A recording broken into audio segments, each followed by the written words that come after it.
Welcome to the world of Street Fighter 3. Prepare for battle. One box could leave you messed up and fractured. Block these uppercuts, they may leave you captured. May the best fighter win and win again. Battle to the top until his life ends. But if his life ends and he starts to decay, may one of his street soldiers avenge me. See you talking to the game, couldn't be talking to me. I got enough to beat and more soldiers to bury. You know we just clicked in and made you realize this game is twice as hard. You see that with your own eyes. You're on the way to choose your type of life, cause you gotta. I tell you from now, which fighter will be the hotter. I don't think you want this one, just practice. Just challenge me when you're ready with your tactics. High punch and spin kicks, watch your back split. I see you in the air when I make you backflip. Get it on down. Select and make your first pick. Get it on down. 10, 9, 8, 7, 6. Get it on down. Choose and pick the best one. Get it on down. 5, 4, 3, 2, 1. Get it on down. Select and make your first pick. Get it on down. 10, 9, 8, 7, 6. Get it on down. Choose and pick the best one. Get it on down. 5, 4, 3, 2, 1. Select and make your first pick. 10, 9, 8, 7, 6. Choose and pick the best one.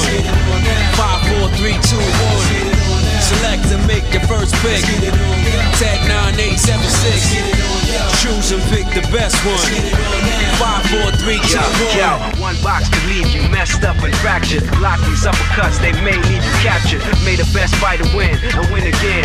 Battle to the top until his life ends. But if his life ends and he starts to decay, may one of his street soldiers avenge me. See you talking to the game, couldn't be talking to me. I got enough to beat and more soldiers to bury. You know we just clicked in and made you realize this game is twice as hard. You see that with your own eyes. You're on the way to choose your type of life, cause you gotta. I tell you from now, which fighter will be the hotter. I don't think you want this one, just practice. Just challenge me when you're ready with your tactics. High punch and spin kicks, watch your back split. I see you in the air when I make you backflip. Get it on down. Select and make your first pick. Yo, what is up, internet? It is your headmaster at the Gaming Academy, GQ Asian Dude, back with another episode of Gaming Academy. Welcome to our Tuesday night show, 8 p.m. Pacific Standard Time, here in the very not so sunny and very chilly Pacific Northwest. So, one would argue it's Bellingham's number one video game podcast, or is it the only one? So, hey, why not? Hey, so yeah, if it's your first time here, this is where my friends and I make a show about video games and the things we love about said video games. And if you love video games too, I urge you to follow us on all the socials. It could be Facebook, Twitter, Instagram, Twitch, etc. And make sure you give us a like, subscribe, smash that like button, all that lingo that everybody talks about. With that said, let's move on to tonight's episode because it is cold out there, and I want to welcome you guys back to the Gaming Academy for those that check us out every Tuesday. So this is actually official season 2, class number 56, and tonight we're talking history, synergy, and the grind. As your headmaster, GQ Asian Dude, joined by Blazing Ace Nelson and aka Nick the Tragically Elite. And as always, our mission here is very simple. You learn to craft, you master the game, take those lessons back to the real life and win. Tonight in Memory Card Chronicles, we're traveling from Doom and Warcraft II all the way to Yakuza 2, GRIS, and beyond. A full week of releases that shaped who we are and what we became as gamers. Nick fires up the newsroom with some quick bites across the rumor mill. Harada stepping away from Tekken, rip. Mega deals with Netflix and Warner Brothers, ouch. EA ownership drama, Diablo 4 updates, and Star Wars rumors. Bro, it is a stacked news cycle. After that, Ace takes us into the tech with the way of synergy. We're talking build crafting, gear, materia, mods, and why the right setup can be the complete transformation of your playstyle. Now, and we'll wrap this up tonight with as always, truly with the final boss, aka the grind. A look at why delayed gratification, patience, and long-term effort are still the key to real progress on screen and off screen. So grab your books, classes in session, charge those controllers, because let's get into it. I don't do this alone, folks, so let's meet the faculty for tonight. Let's bring the boys in here. What up, fellas? Yo, what up? Welcome. It's another week. How's y'all's week?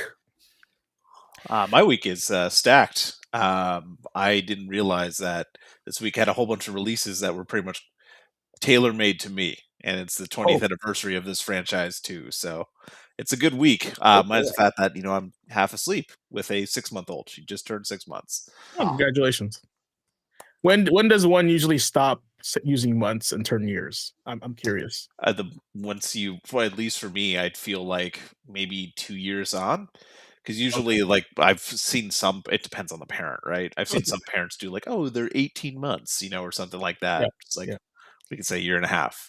Doesn't matter. It's kind of personal You've preference. never heard anybody say 28-month-year-old, No, 20-month no, I old? haven't. No, we've get That like sounds crazy. 4 months. It's like, don't you mean 2 years? I think Usually yeah, around that's the probably a good one.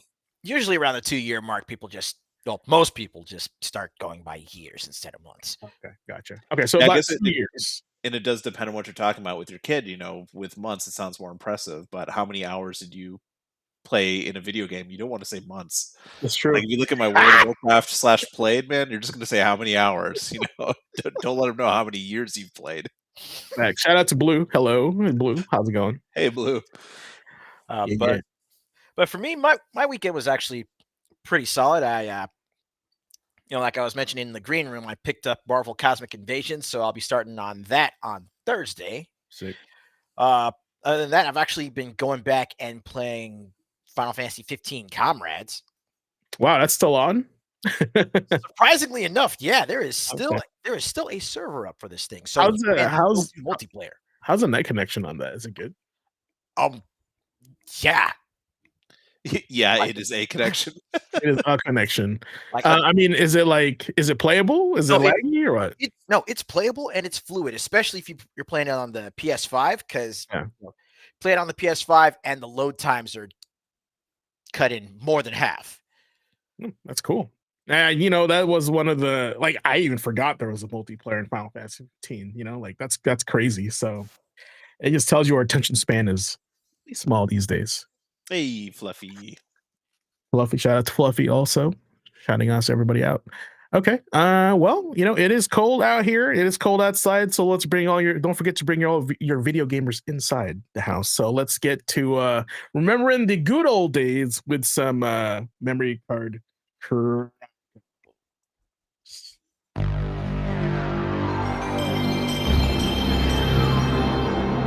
That is a nostalgia sound if I've ever heard one.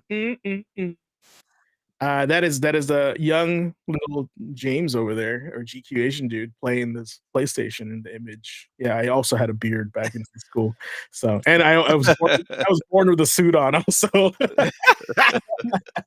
So yeah, if it's your first time on the show, guys, thank you for coming. Also, this is the portion of this the podcast where we talk about Memory Card Chronicles, basically our memories of games that came out this week, starting from December 7th all the way to December 15th, right? 14th this week. So yeah, so if there's any games that you guys pop up and that you can say, I remember that game, put it in the chat, let us know what your memories are with it. So let's get started on the 7th over here. Okay, so first things first, let's go ahead and get this thing going, schmoving here. Oh. Boom. There we go. Yeah, you just had to put an image up. All right, the first game for tonight that got released on January. I'm already skipping a month. Get ahead of yourself. December 9th. The memory card has the wrong date input on it. Bruv, I think your camera froze. Maybe all of him froze. Well, while he's doing that, I'll just continue with this because it looks like I'm the only one that has something for this day. And big surprise, I don't know, I didn't see Andre in the chat yet, but he'll have zero surprise on his part when he knows that I picked this one. December 7th, 2006 in Japan, just in time for the Yakuza collection and re-release that just landed. Like I was talking about, it's the 20th anniversary, man. 20th anniversary. There's multiple games this week in gaming history where I've looked at it, I'm like, it's been how many years since this game came out? I wanted to highlight the second release for this day. This was a huge step up from the first game for people that didn't play it. I wouldn't say on the same levels like Uncharted to Uncharted 2. They took everything in the first game and just made it bigger, better, and just a little bit cleaner as well. So the big bad was a lot better. The writing was better. They really leaned into what made the first Yakuza really good, but expanded the world a lot. Um, I've heard from a fair amount of like long-term fans when they go back and like look at this one in particular, it kind of hits the sweet spot for a lot of people, just in terms of like the tone versus the stiffness in the first one, and the silliness that comes like later on in the series. That's Yeah. kind of been the thing we've talked about on this podcast multiple times about my love for this series is that kind of like melodrama, that classic like Yakuza gangster kind of like story that you get in a lot of like those older like Japanese films in this kind of like genre, Mhm. and then the like stupid over the top silliness you see in like Pirate Yakuza, for example. The Or I mean, something as simple and something as simple and classic as Kiryu squaring up on a tiger, right, a getting Tiger Drop. a full-sized National Geographic tiger. I'd be really interested for fans in the chat and even if anyone in the panel played some of the games, like what you prefer. Like I said, having the blend, I think, is one of the reasons this series works, at Mhm. least nowadays. So I don't know if you like prefer the more gritty, real story, or if you prefer more of the silliness. I think you kind of, you know how you play some games and you need to take a break and go do something else. A good example is like survival games. Like I'm done building the base, I want to go just collect stuff. Like No Man's Yeah. Sky is a great example of I just want to collect some materials for a little bit. I don't want to worry about like building settlements or doing all this other jazz. Yakuza 2 was that blend where it's like you got the super serious moments, but enough silliness that you don't feel like bogged down or weighed down by something that's just like too gritty. Like I said, the first game especially was like a little stiff just because it was so focused on that. Isn't Ishin like that too? Like it is a little bit stiff because it's older. What's that? Ishin, right? Wasn't Ishin kind of the same way? Ishin, yes and no. It involved a little more silliness because that was a little bit later in the series as well. Like it was basically after three, I want to say. I don't know. It's been a while since I looked at the timeline.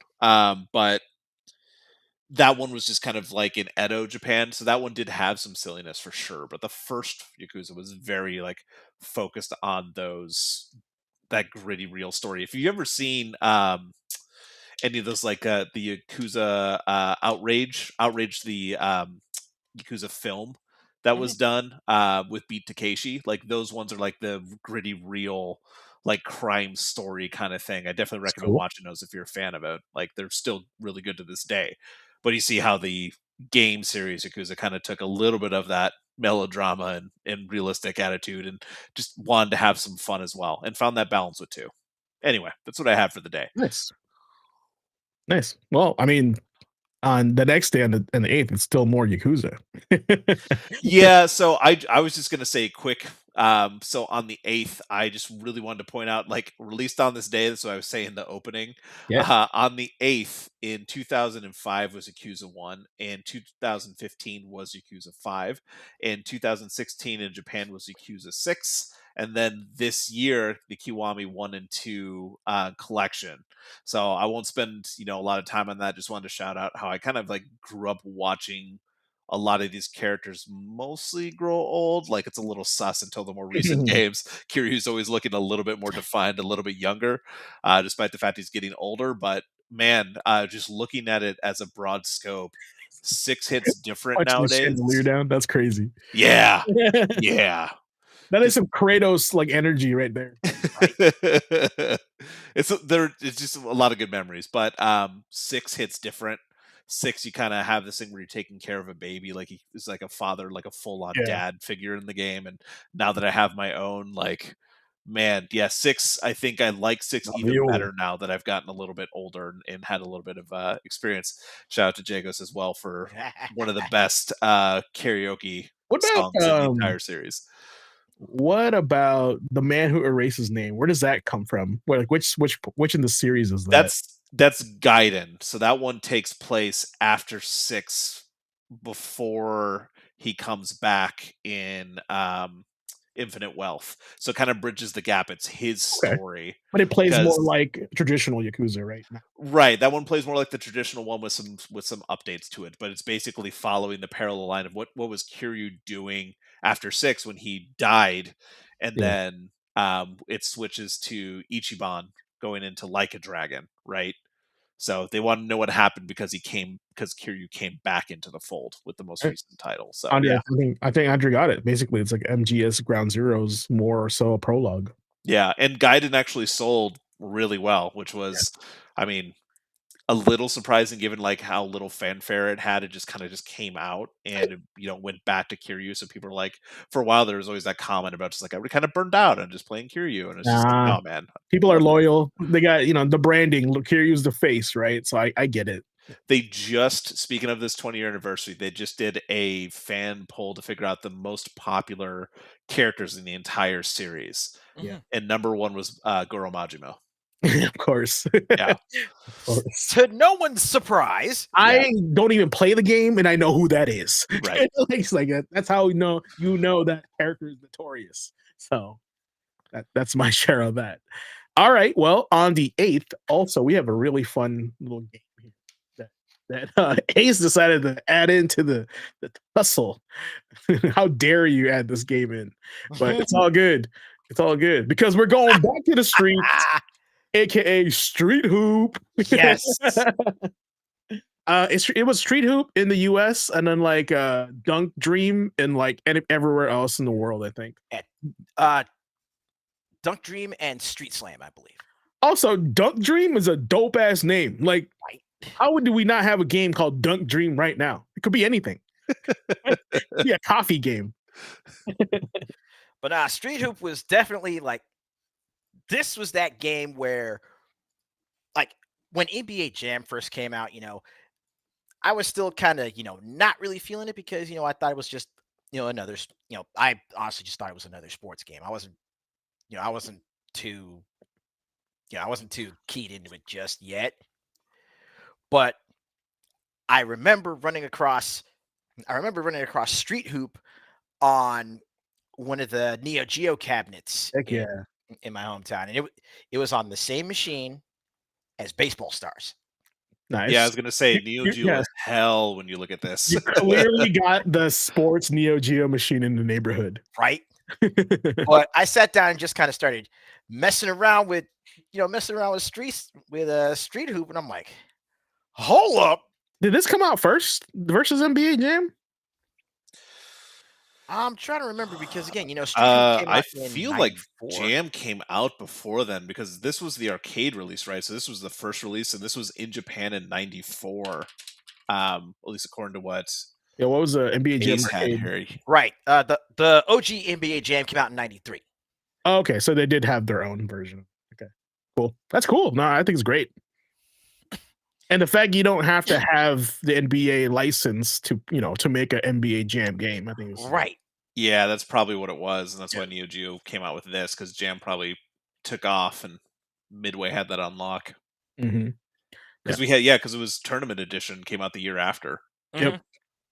With this, Neo Geo basically said, you know what? Instead of doing like full on NBA teams, let's just do countries, make it like the World Cup, but for 3-on-3 pickup basketball. Oh, Jagos, let me highlight that. My man said it was NBA Jam or Looney Tunes B-Ball. I love that game. That game's so sick. Every character got powers. It's so good. There's your extra credit, folks. Give this guy extra points. But yeah, and it was just super fun. Like this actually got me to go back and take a look at NBA Jam, and I'm like, okay, so we have NBA Jam, we have Street Hoop, and I'm sitting here like, I'm spoiled for choice. I might actually start getting more into basketball games. And the 90s was really good for b-ball. That's all I gotta say. Like, yeah, it was beautiful for basketball. Like, and it was even better for us, like growing up in the Chicago area. Like, oh my god, like we ruled the world. Pad. Yeah, man, we were spoiled. Not to go away from video games, but in my Instagram like algorithm, for some reason, it like decided to hate on LeBron and just give MJ like props. Like I just started seeing a bunch of posts about LeBron's trash. I don't want to start anything up, chat. All right, I don't know how you feel. I'm just saying. Sounds like you're trying to. LBJ is trash. Now, actually, okay. Really quickly, what system Like, what system was Looney Tunes B-Ball on? SNES. Okay, yeah, I'm gonna have to go and grab that then. I played it on SNES, but I'm sure it's on Genesis also, but SNES for sure. See, that's another one I'm gonna have to add to the ZSNES. Yeah, and I think they did like another one for like PlayStation 1 era, but the SNES one is superior because it's like 2D pixel art still. And it looks like and it feels like this game. Yeah. Oh, then I gotta grab it. Yeah. 100%. Yeah. All right. Next one. What we got? Let's see here. Oh, I got it. my guy. I got it right here. Right here. Let me open up this link. This link right here. All right, it's loading. Slow tonight. All right. Well, I don't know if you guys know I've ever heard about this game. I don't know if anybody even cares about Tekken. A According little indie darling. yeah, Rodriguez, it's Tekken, not Tekken. Y'all remember that from the Game Awards? Oh, I remember. I was like, wow, she called it Tekken. That's crazy. But yes, Tekken had released in the arcades in what is this 1994. I actually wasn't even in America yet when I was about to leave the Philippines from high school and go to America. So like because my parents decided for me to go to school there for a year to like experience traditional schooling, right? And so I was there, and I would be at my story. My memory card chronicle for this was me going to the mall, like with my buddies and stuff. And like true Asian like anime and shows. High school Asian kids love the arcade. It is true. It is a stereotype because it's a fact. And we'd all go and we'd all hang out after school at the arcade at the mall. We'd all just walk there because everyone's pretty chill. And then they had this game on there, and I was like, whoa, this is cool. Like a fighting game because I love fighting games. And it was weird because it wasn't like Street Fighter. It wasn't, Mortal Kombat. This was like the beginning of the 3D era. Like, and it wasn't Virtual Fighter. So I thought like, this is like another Virtual Fighter clone, right? You know how like there's the mainline game, which in this case, Virtual Fighter is the main. So I thought this was just a rigid clone of that. But then I played it and I was like, this doesn't feel like Virtual Fighter. Hits feel impactful, right? And it was still floaty when you jumped because I was still getting used to the jump. But I just recall having a good memory with this game. I tried because he looked like the Ryu. But then like I kind of like brushed it off because I was really I saw images of like, you get your PlayStation at home, and the first game on there was like Battle Arena Toshinden. And I thought like, oh man, this is way cooler. They got weapons, they look more anime-y, right? Anime-ish. So as a 14-year-old that didn't really know much about like, the games at the time, I was all about Team Battle Arena Toshinden versus Tekken. Little did I know, 30 years later plus more, Tekken will dominate the fighting game scene versus Battle Arena Toshinden that we don't even know about anymore. So hopefully it returns in some way or form. What would be really ironic to see Battle Arena Toshinden characters in a Soul Calibur. That would be insane. Dope as hell. Yeah, that would be cool. And so we have to rely on Mugen. Yeah, exactly. Or like, who even owns Battle Arena Toshinden? Because last time I checked, wasn't it Sony? Like, didn't they own that? But it changed on 3. I don't know what happened after that. So that'd be an interesting one. But yeah, it's a weapon fighter. I think it totally deserves to be in Soul Calibur with the Soul Calibur like makeup of the characters. So that'd be fun.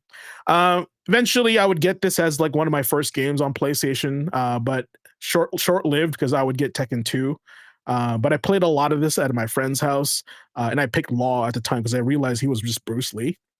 And I was a Law main back in the day, guys. Yeah. Now I'm a Jin player, like a scrub. So you were a Law main, just like Michael Jackson. Yep, everybody's a Law main until they find a real character. That's usually how it works. So, yeah, that's Card Chronicle of Tekken. That's right, Tekken. I love saying that. The original devs for Battle Arena Toshinden was Tamsoft. Wow. That's which you're gonna know for also they did a lot of work on the Senran Kagura and Onechambara series. that makes lots of sense now. So they kind of moved that way. The last like couple that they've released has been the Bleach Rebirth of Souls that came out on Xbox. That was pretty They made popular. that game. No way. They were part of it, a part of the team that made Yeah. it. Melty Blood on Xbox One, and then like the last one before then was like they did a couple releases that came out on Switch, and a couple like again the Onechambara, Senran Kagura. They also did Captain Tsubasa: Rise of New Champions. Oh, So I they've- like, dude, that they've is a moved on. soccer game right there. That's all I gotta say. Have you guys played that? Since we're on sports earlier. So Not yet. Captain Tsubasa is like Soccer Slam or Red Card. You guys played Red Card? I played Red Card, yeah. Yeah, Red Card, but like anime. So think of that. It's insane. Like super hype kicks and stuff. But anyway, speaking of super hype, this game, my quick memory of this, this is also Nick's released. When did this release? On 1995 as well, on December 9th.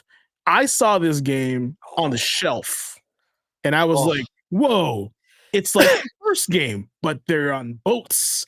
That's literally what I said to myself as a kid. It's like the first game, but they're on boats and there's pirates now. So let me show you what the hell I'm talking about, because you'll probably agree with me or agree with, 12-year-old James. Yeah. Right? I was like, it's just like the art of the first game, but they're pirates now.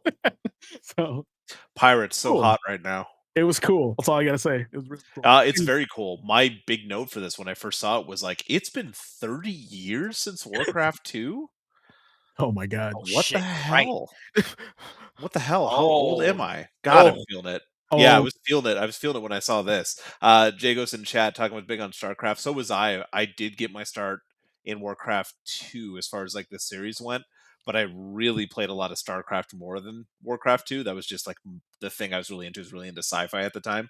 But this game in particular, I really remember because it really did expand, not just like pirates, but this game, I feel like we had this discussion a little bit when I did our retrospective last week, where we were talking about RTS becoming iconic and what games kind of put it on the map, like the Command and Yeah. Conquer series and the work that Westwood did.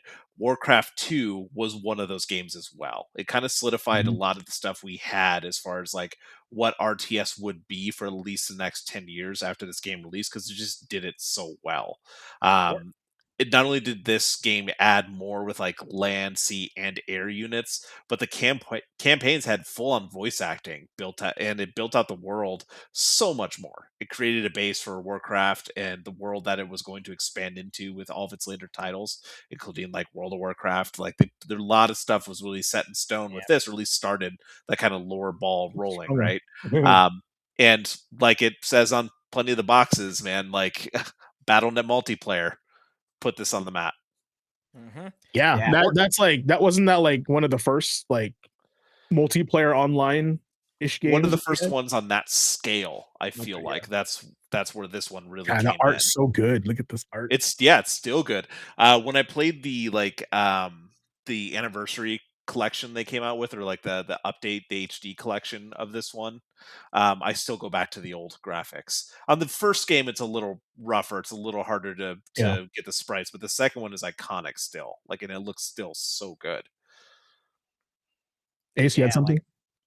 Warcraft 2, like Warcraft 2 is basic. Warcraft 2 basically did for RTSs what Street Fighter 2 did for fighting. Facts right there. I agree with that.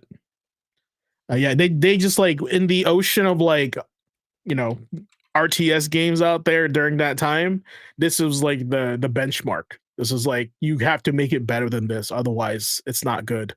That's kind of how it was from what I remember. Sound, graphics, gameplay, it was everything, man. This, even writing, right? It even had weird Easter eggs. Like if you click on the seal a billion times, they explode. Right? I don't know if you all remember. So, well, I mean, this was the one where I really got into like, just like constantly clicking on the units just to see what else they would say, because of all the different lines that were recorded for the voice acting, and it was so much fun to just mess around with. I concur completely. Matter of fact, just watching this gameplay just makes me want to like fired up and be like, okay, I just want to try it. I just want to play it again. You know? It's still fun. It Yeah. still plays really tight. It maybe doesn't have a lot of like the depth you get on like a lot of modern RTSs, but that's what made this one so good. What it does well.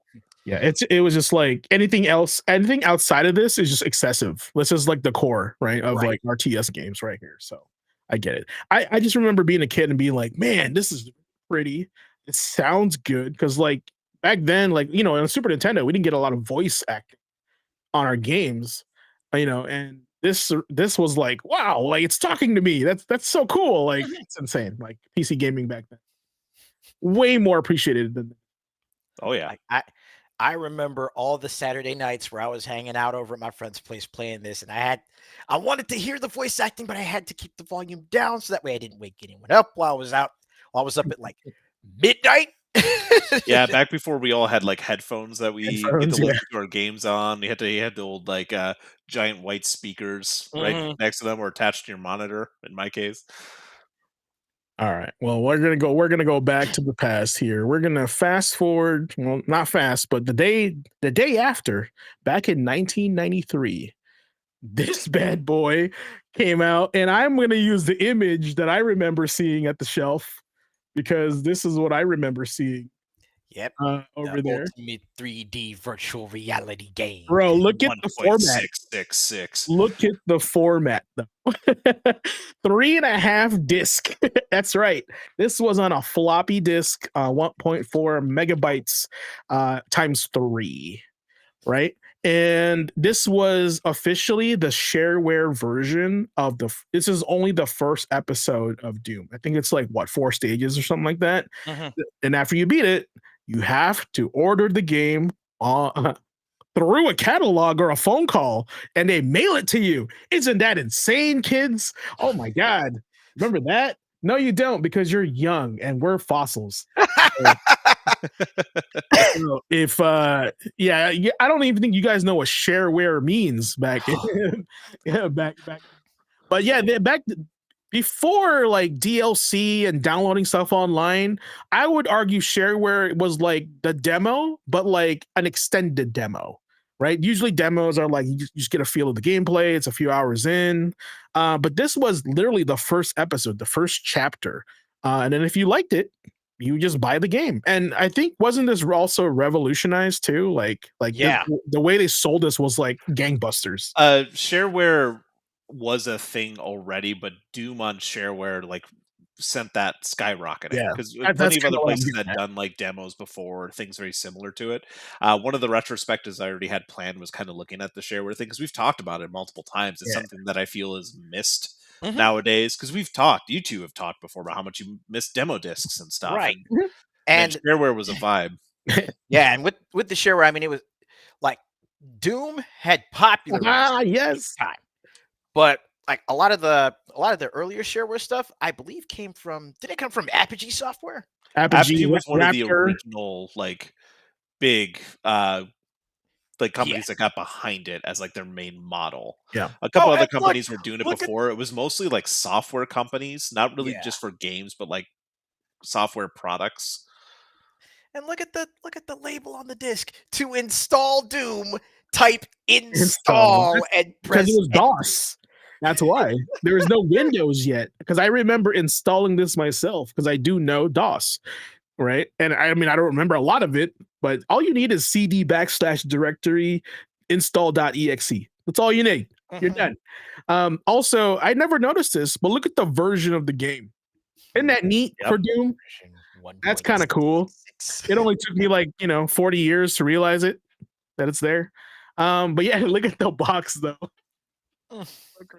So that is that's an eBay listing for the original Doom shareware 3.5-inch floppy, $180. Oof. I feel like I had this somewhere in like the closet, but the point, the memory card chronicle I have of this is literally me going to Micro Center with my dad, and that's where I also saw Tides of War, right? I also saw this because I think like in magazines like EGMs at the time, Game Pros, I was reading this like game that was not on anything but PC, and everybody was loving it, and I was like, I wish I had a computer that ran this. luckily for me, my dad had a computer that he used for work, and I think it was like a 33 megahertz computer at the time as a processor, an Intel 33 megahertz or 133, something really slow. And he had a disk drive with it, like unfortunately the right size. And I said, Dad, can I just buy this and like play it on your computer, even though it's a work computer, right? And he was like, yeah, sure. It's like less than five. I think it was like less than $10 for the shareware, something like that. And he was just like, check it out. I liked it. He thought it was cool. My mom hated it. And here's the kicker. Since it was a work computer, it did not have a sound card in it. So I was actually playing Doom with no sound for the longest time until my dad bought a sound blaster from last episode. And then I officially had Doom, and I heard the music and the track and the gunshots and the demons, and it was way cooler with sound, right? And my mom definitely hated it. Yeah, and then I think that's probably why she also didn't like Duke Nukem, because she hated Doom anyway. Thought it was violent. She fell into that trap of like, kids playing violent video games, probably. And yes, I do remember those monsters from the game as well. What is this? The incredible 3D sequel to Wolfenstein. That's funny. This was the MicroStar packaging when they had the floppy disks on. Oh man, MicroStar. I remember that brand too. That's crazy. Yeah, there's a wide variety of Doom discs. The one that we showed before, the white and black one, was a pretty common one. That's why I remember too. But there was like some red ones, some blue ones, depending who you got it through, because some other services were like selling it. There's an entire catalog online of like in the Doom forums of just how they've just stored this stuff. I think that is cool. I think it is. I also love the fact that there was no consistent like artwork design for it or box art for it, right? We're just seeing different, like, oh, this is our take on it because we're selling it. Right? That's kind of fun. So there's no uniformity. It's really cool.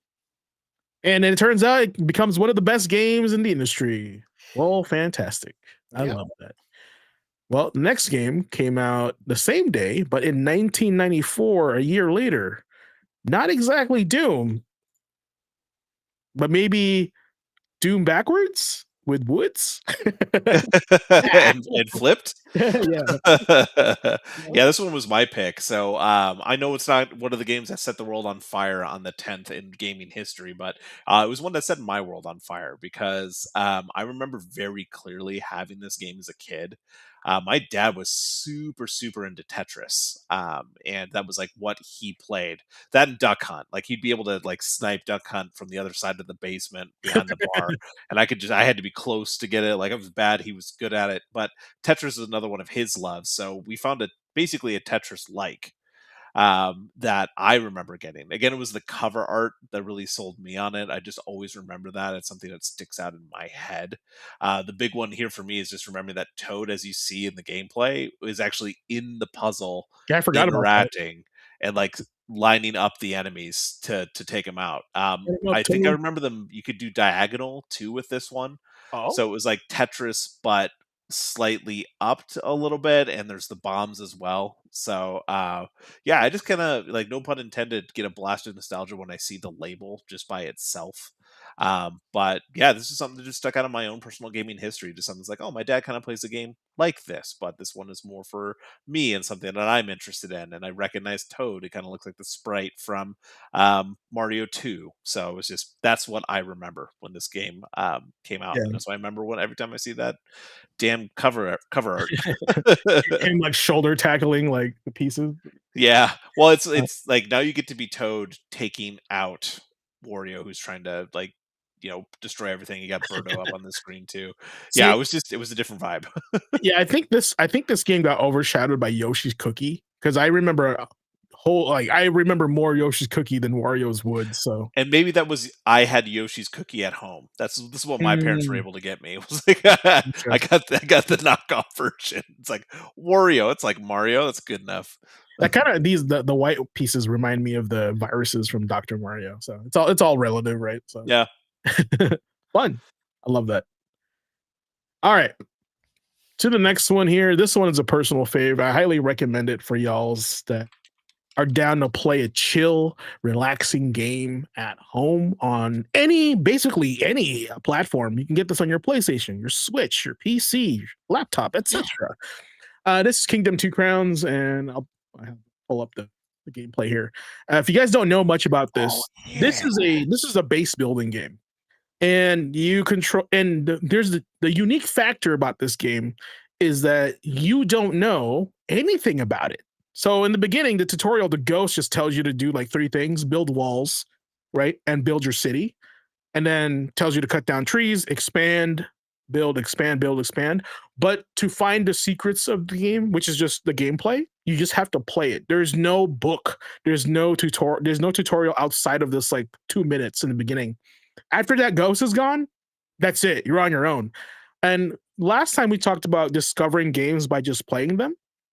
The allure of this game is literally that.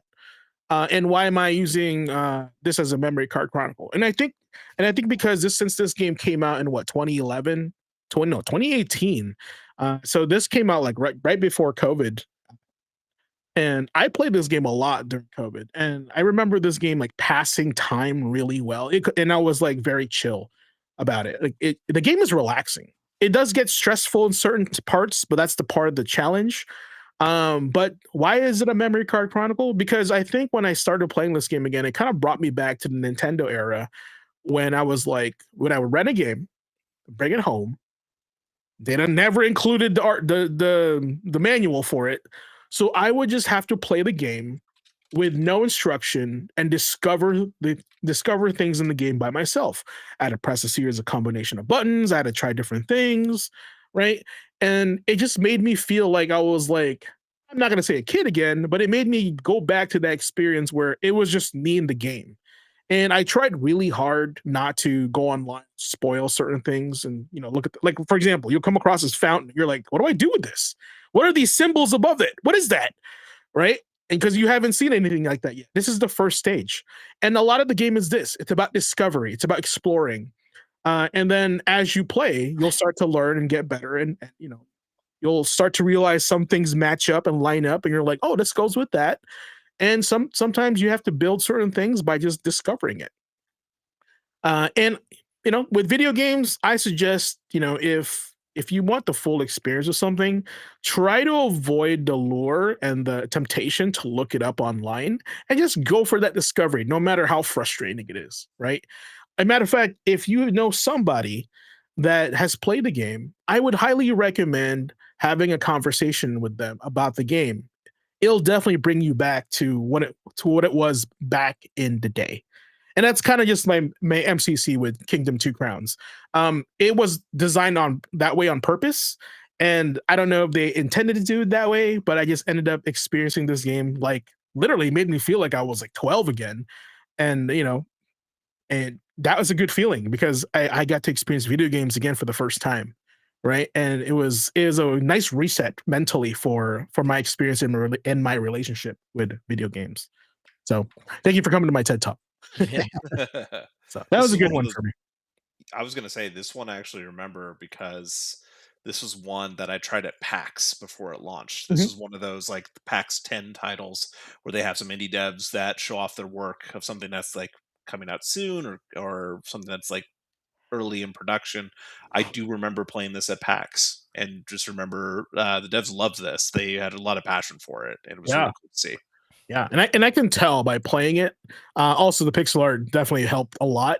But just I don't know. I give it a shot, guys. It should be super cheap, very inexpensive, and I definitely recommend it as like a chill, relaxed game. Sit back, listen to the music, the ambiance, and just play the game. All right. Now here's a game that's not chill. But I remember seeing this game and its artwork and the screenshots on an EGM magazine, and I was like, "Oh my god, this is way cooler than Street Fighter." And this would be the art of fighting. But hey, take it away, my friend. Man, the art of fighting like this. Now, as as Nick mentioned, as we were, getting everything set up for this week's session, there were a good chunk of fighting games that actually came out around around this time of the year. But I wanted to key in on Art of Fighting because number one, it's a series that I haven't really focused on in depth before, and number two, between the sprite work and the overall presentation, even of the story as you play through the game, it was so unique, even for its time. Like Art of Fighting looks and plays a lot like old school martial arts action movies back in the 90s. So you had your classic martial arts fighter, if you decide to pick Ryo, but then you had like, you had like the side character, like the second protagonist that, didn't look like he was much of a fighter, but, was still able to, kick ass with the lead hero. So that's your Ryo, that's your Robert. But there was also like one of the things that kind of told the story of the game was the meter management in the game and how you actually had a stamina bar for your special moves and even for your supers, which for years I still hadn't even been able to discover until a good while later. But this is also like one of the first games where you actually saw damage on the characters on the fly over the course of the fight. You see Robert's face is getting bruised up and bloody while he's taking those hits, and that's another something that had never been done in fighting games up until that point.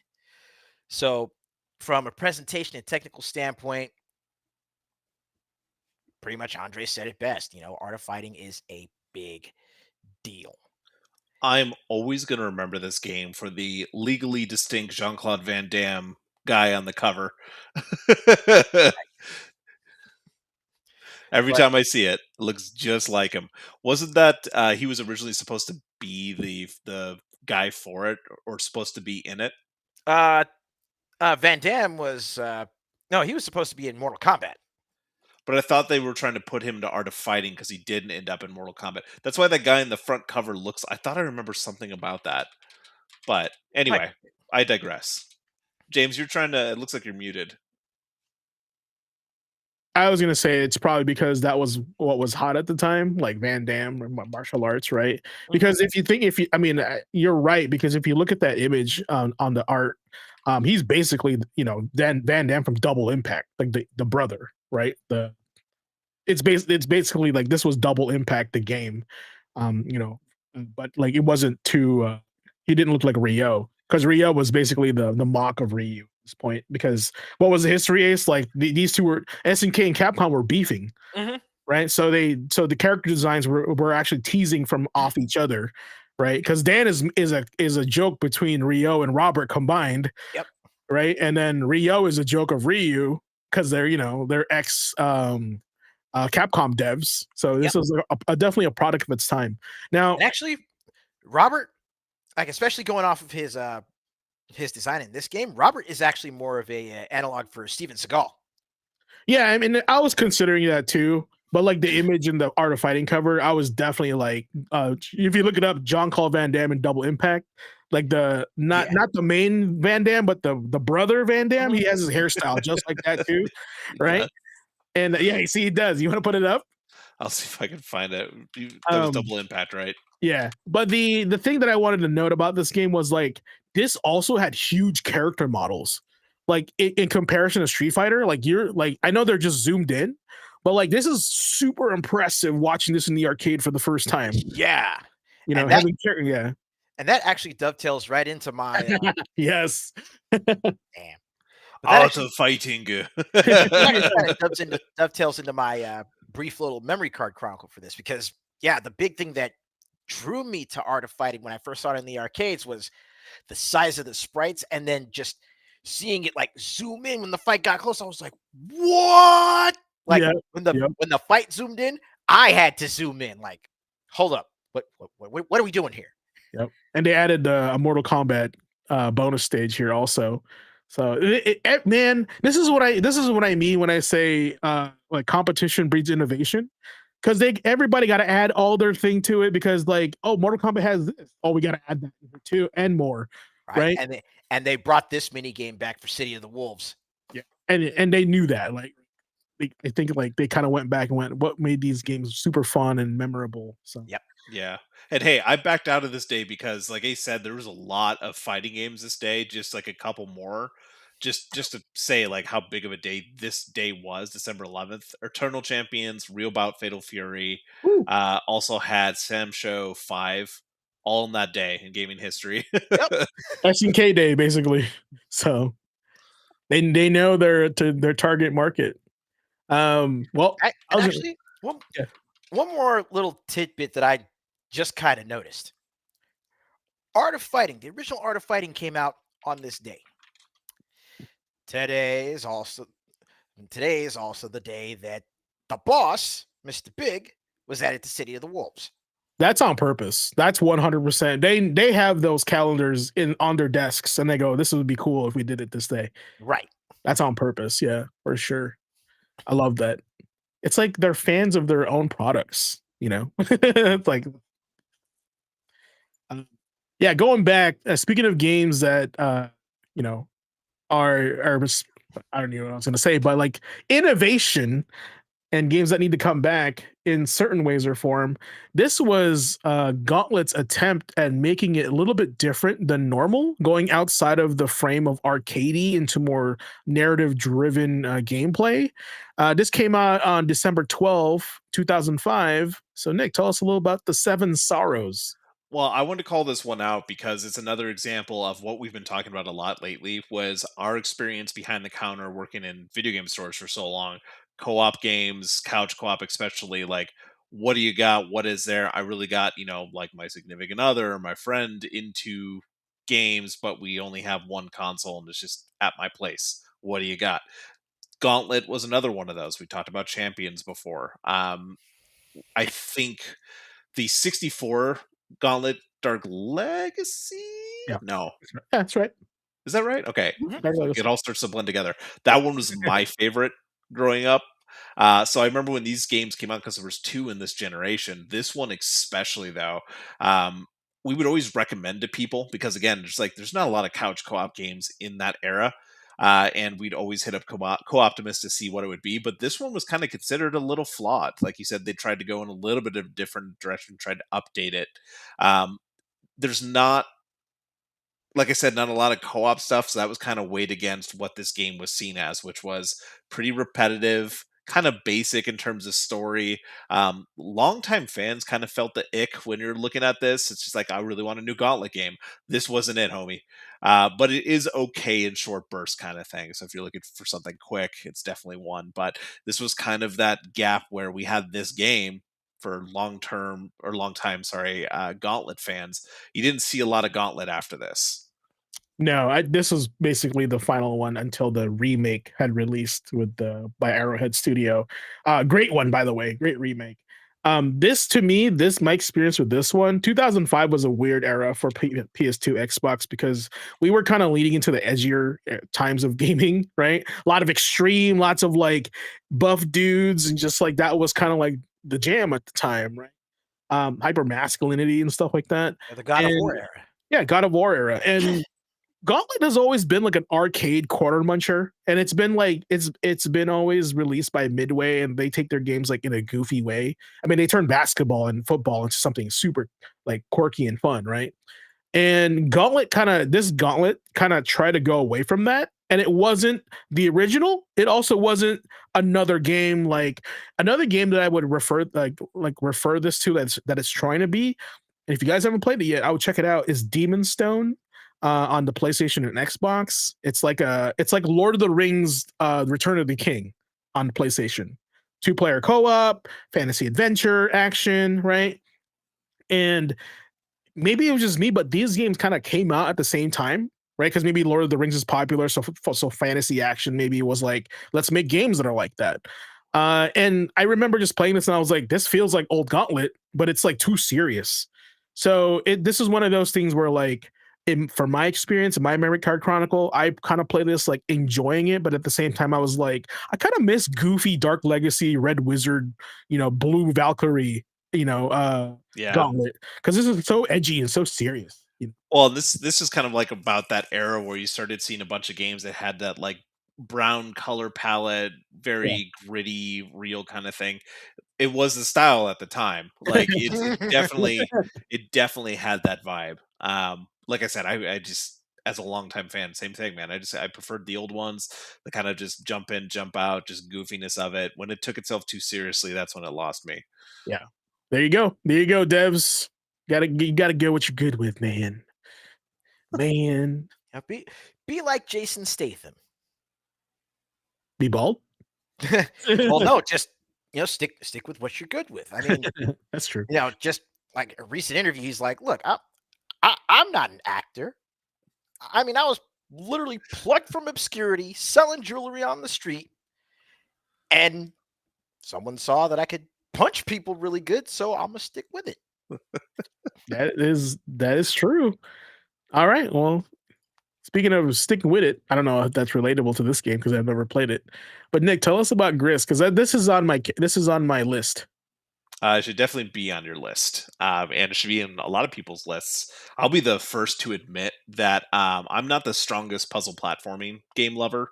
I don't usually have like the patience for it. Sometimes I don't usually get pulled into it, but I have been pulled into the game when it does something different or something unique, and that's what this game is. And what I remember playing, I really loved this one. As a fan of games like Ori and the Blind Forest, like really visually compelling kind of like worlds and what they do with it and how they kind of tie that in. I really dug the style of this game. One really cool thing I remember about this, and just like looking back at the video and looking back at my notes when I was typing about this, because I completely forgot it was out in December. The entire game narrative is done wordlessly. It completely relies on music, animation, and imagery, like you're kind of seeing right now. So it had very distinct visuals when it came out, very unique storytelling. The cover art that you showed first was something that stuck out because it was very different compared to what we were seeing on the shelf all the time. It's a lot of monotony and the kind of same games we're seeing. But honestly, it's just a beautiful game that I think gets missed when you're talking about different ways of storytelling in different mediums. It definitely stands out. And like I said, like if you haven't given it a shot, I definitely recommend it, especially if you're looking at some way to have like just a different visual storytelling in the way that it Art. happens. Look at this art. Yeah, the art's great. And like I said, the music stood out. I remember we were selling vinyls of this too. It was kind of one of those ones with like Celeste was another one of those puzzle platformers that kind of stood out right around this era and this time. But the entire, like I said, the entire narrative being done wordlessly, you actually get to understand the character's journey as like, if I remember right, because again, it all kind of blends together. If I remember right, there was a big mental struggle that the character was having difficulty like coming to terms with these feelings and everything going on in their life. And this is basically a story of their journey, and again, it's being told by visuals and sound and all these cues. So it's just a very unique game during a time where you don't have that kind of like in-depth storytelling, but it's in this puzzle platforming package. So Yeah. just a different way of telling the story, man. I think it's something a lot of people should check out. And like I said, the art itself just speaks for it. It's really hard to tell just by streaming on this screen, but seeing this in like a 4K TV or something, it's beautiful. Yeah, for sure. Yeah, it's kind of funny because like Silent Hill is about grief also, but it's told in a different entire dimension. And this is kind of the same topic, just also told in a different entire dimension. So this is I think one of the reasons why video games are so cool, because you can take that and go in the direction you want to go, but still have that same meaning and narrative behind it. I was gonna say, like, when I saw this, I thought of two things. I thought of Journey. You guys remember Journey, right? Oh yeah. And also, for some reason, I don't know why, Samurai Jack. It for some reason it brings me back to Samurai Jack. Maybe just the way the world building was in Samurai Jack, but like I know the art is like not really exactly the same, but I don't know. It's just there's something there that I'm missing out on Samurai Jack that I'm seeing that when I see this, I see Samurai Jack. That's fun. Yeah, fair enough. All well, right. sweet. Check it out if you haven't already. Check it out. Here's another game you should check out because it is way cooler than Destiny. And Ace plays this all the time, so check out his channel for this game. Now, with this one in particular, no, Warframe itself, the base game did not come out on this day. However, we are, as of sorry, as of December 10th, as of December 13th, it will have been a full year since one of the most recent and major story expansions for Warframe released, that being Warframe 1999. Now, the 99 expansion literally takes the story, takes the lore back to, what would basically be alternate history, alternate turn of the century, Earth. And you get to see, some of the classic Warframes as, what they were prior to, all the main experiments that made the Warframes as they are today. So you actually see, like, more human variants to Excalibur, Mag, Saren, Frost, and you're told, and you get to experience, this fictional Eastern European setting where you've got your main heroes, the Hex, literally fighting their way through the city as it's being taken over by, these toxic, high tech and mutated variants of, previous enemies in the game. You're fighting your way through the city, taking on these different missions as you were trying to stop a nuclear bomb from going off in the middle of the place at the turn of the new year in the year 2000. So literally the entirety of the Warframe 1999 story arc takes place over, from January all the way up to New Year's Eve in 1999. Party like it's 1999. Yeah, kind of like that. And just how, the concepts of temporal paradoxes and alternate histories are woven into what is already a rather rich sci-fi narrative. It's really something to experience, and it's definitely one of those story quests that I recommend folks check out if you actually get into Warframe. Just once you pick up the game, play through the story quests. And yes, Jagos, he nailed it.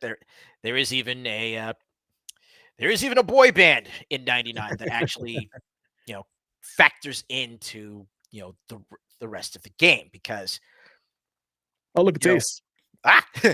because Warframe 99 had actually started. Well, Warframe itself had actually taken from the Nemesis system in the Shadow of Mordor games to create, to give players a chance. Man, don't talk about the Nemesis system right now. I'm still salty. I'm sorry. Netflix about to own it too. I'm sorry. Hey, we're gonna get to that. But Warframe actually, took inspiration from the Nemesis system for the Lich system that they have. So, it's basically, based on what Warframe you have at the time, you can literally pretty much create your own custom rival that would, like, take over different parts of the solar system, and you would have to go through and fight to reclaim them. And the boy band in Warframe 99, through certain events, actually winds up becoming the newest faction of nemesis that you can, generate to fight against. Man, to see you like jump through those levels, I feel like I need to have TikTok brain. Yeah. Well, it's the reason I'm too old for Call of Duty for a while there is when everyone was doing their jump slide canceling 360 shots. It's like, nope. This is definitely. I hate that shit, dude. That's just definitely, more advanced Warframe traversal from, someone who's been playing it since.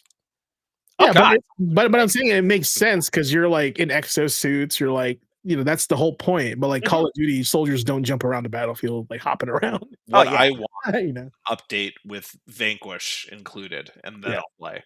Because I want Vanquish to come back. Well, that would be, but I feel like Vanquish would show up in like the first Ascendant, not. I mean, but still, like I'd see it in this, and you can only heal by smoking cigarettes. Like it's of an era. Dude, I love it, guys. See, man, there you go, guys. Vanquish just randomly popping up in our stream tonight. Right, and there's gonna be Stick around for the tech because there's going to be plenty more Warframe coming your way. And don't worry, I will slow it down and break it down for you. Break it down. Oh, I don't have that clip. Damn it. Excellent. I was gonna do break it down from Killer Instinct. Nah.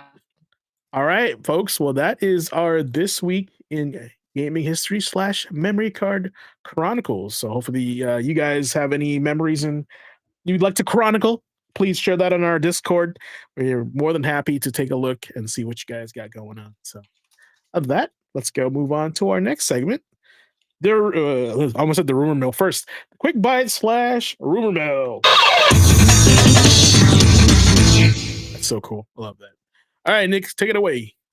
Hot takes, quick hits, always, every week. Rapid fire roundup for you guys again. Biggest stories, updates, and whispers of the gaming world. Well, this first little bit of news was actually submitted on our Discord, so thank you for bringing that up. And thank you, Jagos. I see you there in the chat already. But this was brought up by Jagos before I could. I rolled out of bed, pulled up my phone, was going to post it, and realized he had already posted it. But longtime director of Tekken, Harada Kazuhiro, announced his departure from Bandai Namco. In a post, Harada-san felt that this 30th anniversary of the franchise was a good closing point, and released a 60-minute DJ mix of the franchise that he edited himself. What a way to go out, right? Mic drop. Almost Right. literally. With the More like passing of needle drop. yeah, big drop and the bass everywhere. With the passing of Itagaki-san, he did share his thoughts about his time left as a creator. So this was kind of a writing on the wall moment and seemed like a good time to pull the plug. So we're going to go from that. Thank you again, Jagos. Community is putting that stuff on our Discord. Definitely join. We'd love to hear from you, not just for your memory card chronicles, but any news things you want to hear on the old chatterbox here. Speaking of Chatterbox, let's talk about those mega corporate acquisitions that James was talking about a little bit earlier. Netflix has agreed to acquire Warner Brothers for more than $82 million. Now, this deal is under regulatory preview now, or purview, either one. And there is, certainly some hot takes and quick takes from across, the government and entertainment, thanks to this announcement. But the big deal in terms of talking points for the gaming industry is Netflix would own the rights to NetherRealm Studios, so MK and Injustice, Rocksteady Studios, so Batman Arkham and DC games in general, Avalanche Software, so Hogwarts Legacy and all Wizarding World / Harry Potter things that have to do with gaming, TT Games, which is the Lego games people, and any support studios and older legacy WB owned IPs. Lord of the Rings comes to mind. We were talking about the Nemesis system earlier. Thanks for bringing that up, Ace. So one extra little asterisk on this is there have been reports through the usual mysterious, quote unquote insiders, that Netflix didn't actually, quote, attribute any value to gaming as part of the deal. So that may be an implication that it was kind of an afterthought compared to the TV and film side of things that Netflix would get out of it. But that's not it. That's not all of it. We're actually not done yet. So if you didn't see in the last couple days, Paramount has gotten super aggressive just days after this Netflix announcement and put in a counter bid. Their counter bid is valuing at 108.4 million on top of it, and called the Netflix deal inferior.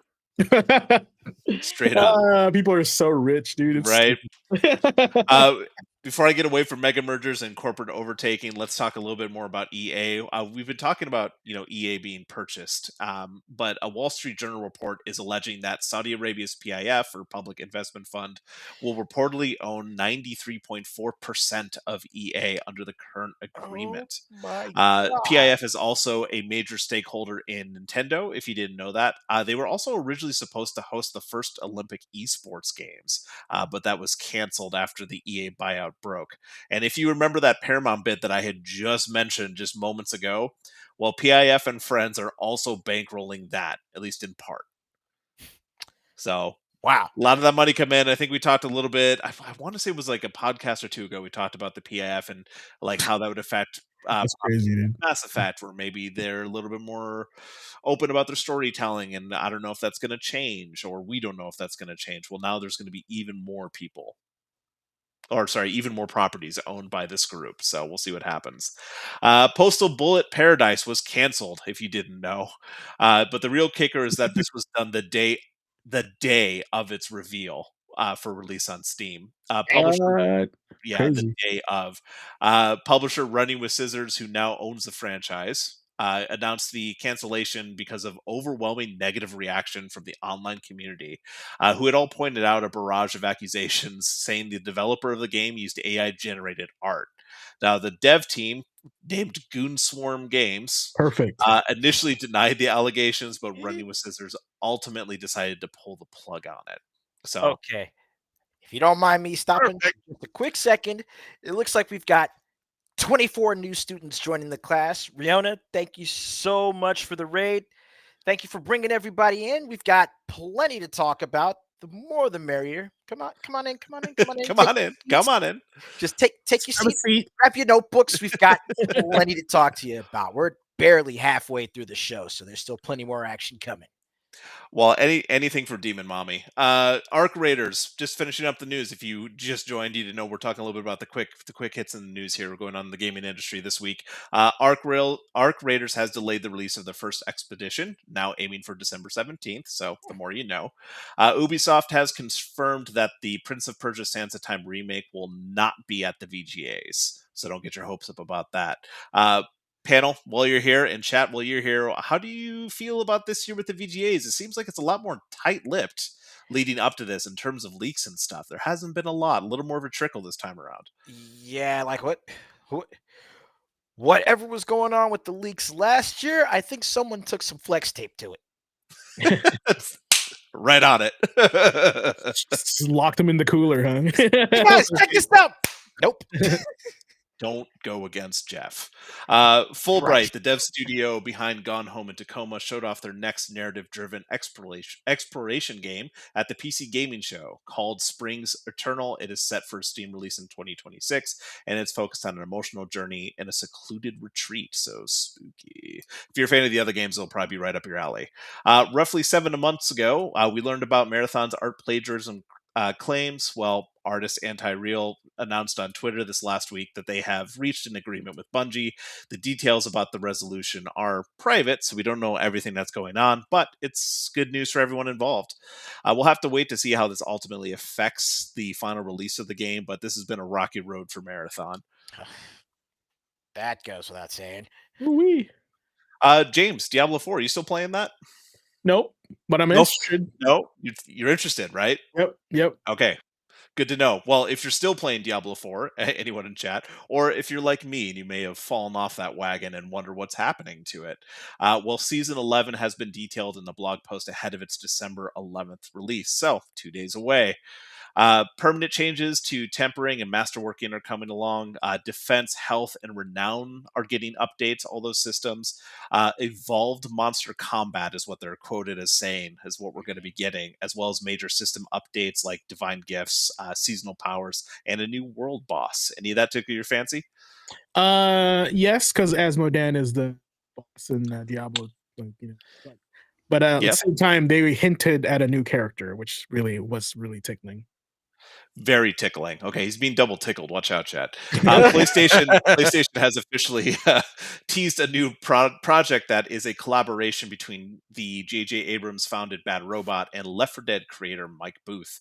While PlayStation didn't share a lot of details, what is newsworthy and worth sharing on this pod with all you fine people is that Left 4 Dead creator, hello. It's going to be exclusive to PS5 and PC. It is a co-op shooter supporting up to 4 players, and it will be a brand new IP directed by Booth.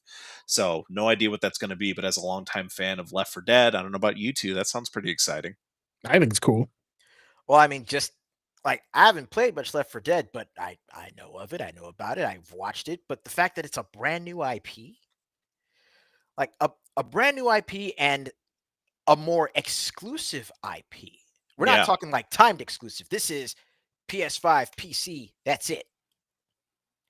Well, hopefully we don't get a Back for Blood situation, right? Let's not talk about that. I was going to try to. Anyway, we're going to move on to the rumor mill really quick. Same as always, we are going to shift tone. It's going to be a little more dark. It's going to be a little more deeper because take everything here as a grain of salt. Remember, in the rumor mill, these are rumors, they're leaks, there's speculation that's circling right now. It's like you So pass the flex tape. yeah, just lift the corner of it out just a little bit, my guy, before it gets slapped right back in. Well, GameStop has briefly perfect coin in. GameStop has briefly leaked a character for Resident Evil Requiem. I don't know if Let's you saw go. that. It was spotted by eagle-eyed redditor Hot Challenge 2755, who found a listing for the deluxe edition, which shows Rosemary Winters as a playable character alongside Grace Ashcroft. Now, obviously, the leak was removed by GameStop pretty quickly, but speculation on what returning characters have kind of been like bubbling to the surface for a while now for this title. And it's been all over the place, but now it looks like we have a little bit of confirmation from a little oopsie from the big G.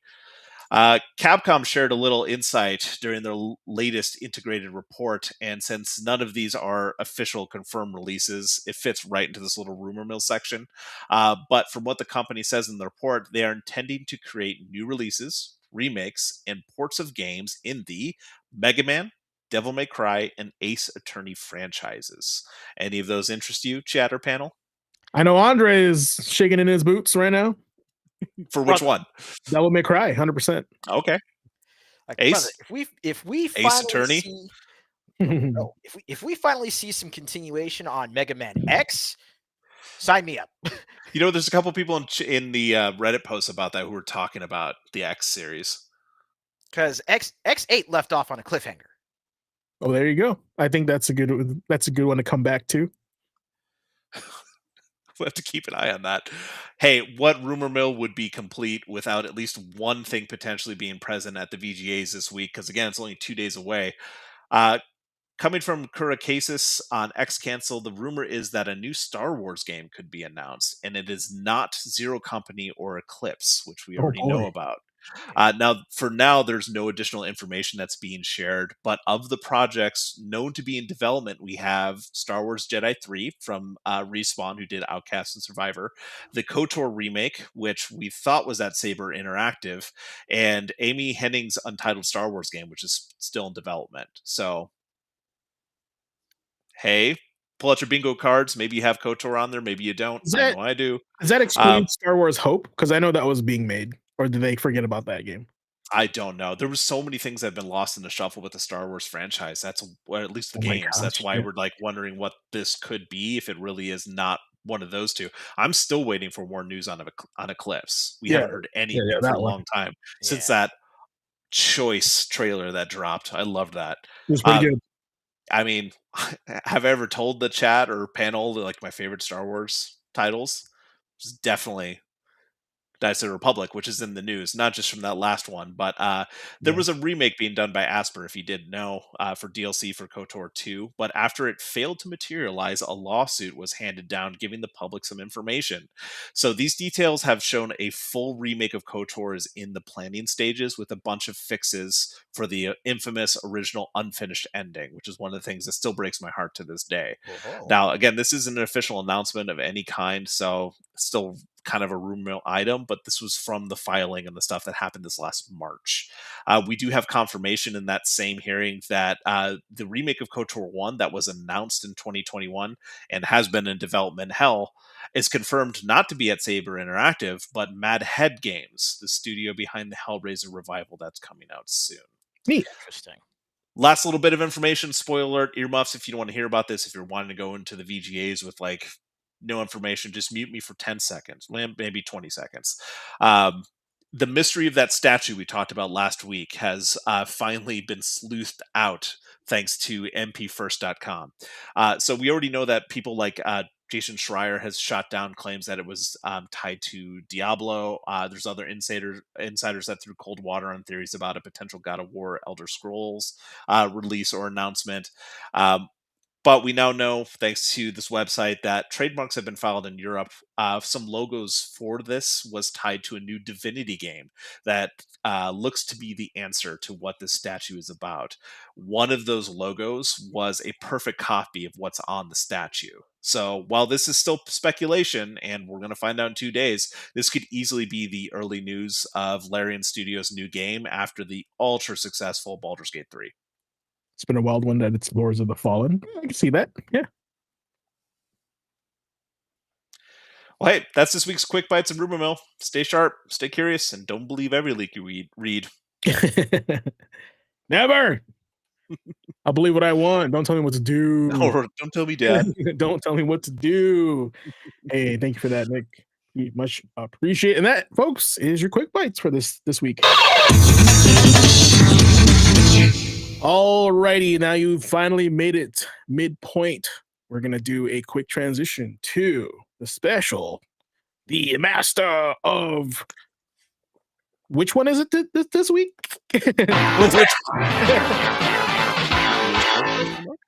Talking about the way, right? I'll leave it up to you, Ace.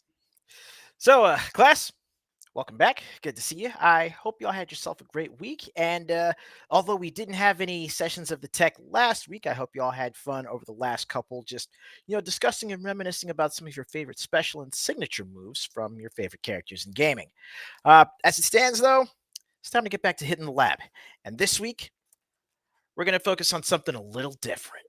Not quite directly tied to offense and defense, but still pretty important. While the gear doesn't necessarily make the fighter, it certainly helps. From optimizing armor and weapons to linking together materia, synergizing boons, playing the right tunes before a skirmish, or simply finding the right mods. Build crafting can play a substantive role in personalizing your chosen hero. This, as GQ was trying to mention a few moments ago, this is what I like to call the way of synergy. Now, while this one's going to be, kind of short compared to the previous sessions, when you really look into the content itself, it's going to be dense when you really think about it. In a large variety of games, especially across the most recent console generations, character progression can be linked to one's equipment. However, it's more than just progression that's expressed through these mechanics. It's customization, it's personalization, it's creative expression within the parameters of the tools offered to carry your unique playstyle through the content. It's like, think of each game as a toy box. You've got one toy box that has a bunch of Legos. You've got one toy box that has G.I. Joes and Transformers. You've got one toy box that has Ninja Turtles and Ronin Warriors. Yes, I'm old. Deal with it. But the thing is, you don't have to play with all those action figures or those building blocks the way that they outline on the box. Your imagination and your creativity sets the limit for how you can utilize what's in your chosen toy box. Let's take, for example, Hades. As you play through it, you earn the different boons from the different gods, and you can combine them and different weapon modifications to forge unique play styles far outside what you would normally think would be available for specific weapons. Case in point, the rocket shotgun build for Exegriff, for the railgun. Normally, you walk in with the railgun, 3 shots, 6 shots, reload.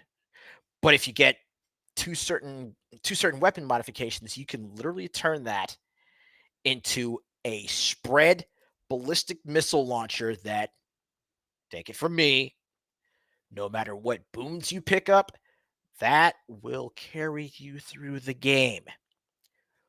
But it is a complete departure from what you've got normally right out the box. In games like, say, The First Descendant and the showcase game for this session, Warframe, modules, or mods for short, come into play not only to capitalize on stats, but to capitalize on signature. But there are signature variants, of these mods that exist for each character, for each Warframe, for each hero, that grant an opportunity to laser focus on specific facets of your character's arsenal and wildly reconfigure them to focus on a unique skill that's not available by default. Or, taking it back a little ways, taking it back, a couple decades to something that we all know. I can just mention it and y'all will get exactly what I'm talking about. Final Fantasy VII and the materia system. The wildly different synergies and combinations of materia that can be linked together can produce everything from blistering 15 spell counterattacks to nigh immortality after taking a particularly serious hit. Ahem, Final Attack Phoenix. Look it up. And just taking a look at even, what's mentioned in the official strategy guides for Final Fantasy VII. Stuff from the thematic that, focuses on, say, Tifa being more of a traditional monk and having, materia combinations that, buff her offensive capabilities to, stuff that's way over the top, like, 8 rapid fire castings of Knights of the Round. Something from that to, from different meme builds to different meta builds that are built specifically to, carry you through the game that pretty much every higher level or advanced level player, so, 102 or 103 level player would know. The way of synergy is a path to free expression in your favorite games and tailoring your experience to you as a player. Because the thing is, you may come across the same toys in the same toy box as anyone else that goes in there. But the limit, again, is your imagination. Your experience with a game will be as individual as your own fingerprint. For tonight's case study, we're going to jump right into Warframe, and we're going to start with, one of the frames that I've been maining, especially since I found out about this particular playstyle with him. Now, with Frost, we'll jump right into his abilities real quick. And as it stands, I have him right now hooked up with just the basics. And with Frost's basic kit, between his basic freeze projectile, or, the ice wave, which creates more of a cone of control, to the snow globe, which literally sets up a spherical barrier of ice, and finally to avalanche, which is a wide-ranging high damage AoE. You'll notice a specific pattern with all 4 of Frost's abilities. Crowd control. It's crowd control, it's space control, it's it's the way of the spear, writ large in Frost's kit. General reputation is that if you've got a defense mission, if you've got a checkpoint that you need to hold, if you've got a choke point that you need to hold,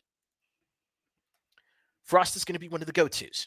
You can either slow down enemies or prevent damage utilizing the snow globe to different objectives.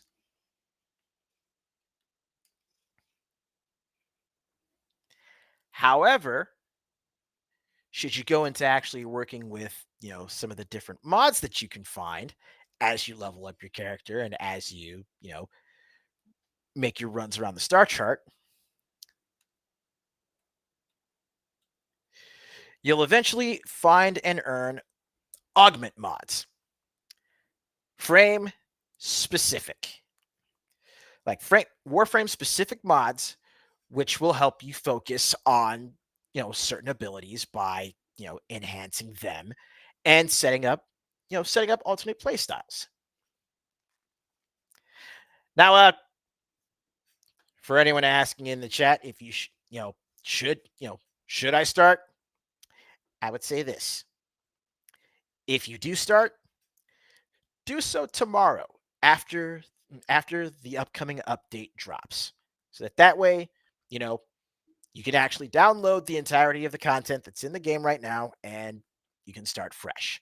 But one of the things they've been doing has been, you know, working on the new player experience. So, if you want a basic course, if you want a entry level 101 course in how to work with mods and weapons and everything else in the system, then you can get that right at the start of the game. And of course, financial barrier to entry is 0. So keep that in mind too. But for the more advanced folks that are already in the game and have been working with Frost, y'all know what I've been talking about as far as what his base kit does. But when you start picking up different mods, you'll see stuff that like Stretch, for example. This increases the area of effect for your abilities or the range for your abilities. So you'll have a wider cone spread on the ice wave, or a larger radius snow globe, or a wider area of effect for avalanche. And you'll start with basically mods that'll again just work with increasing stats. But then you eventually find stuff like ice wave impedance, which is basically going to make it so that not only do you have that cone of effect, but it leaves a trail of frost for a certain duration, and enemies that hit it are afflicted with cold every second as it goes. So aside from that initial instance of damage, you've got damage over time, which further emphasizes Frost's control over various choke points and checkpoints. And then you have Icy Avalanche, where every enemy that gets hit with the avalanche, you get overguard. So you get additional health on top of what you've already got. And also increases your armor, so increases your defense in addition. You can use singular augment mods with others to buff up your stats and buff up a particular move for a role, or you can use combinations of them to turn Frost into something different.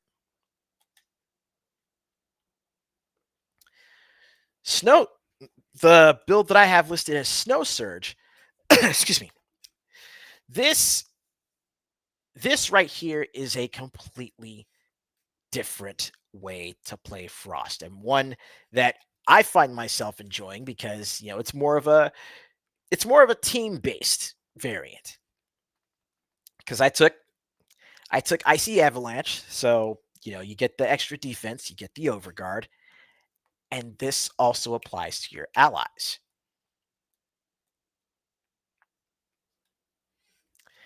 I also took Biting Frost, so that way I can still contribute to damage for any enemies that are frozen.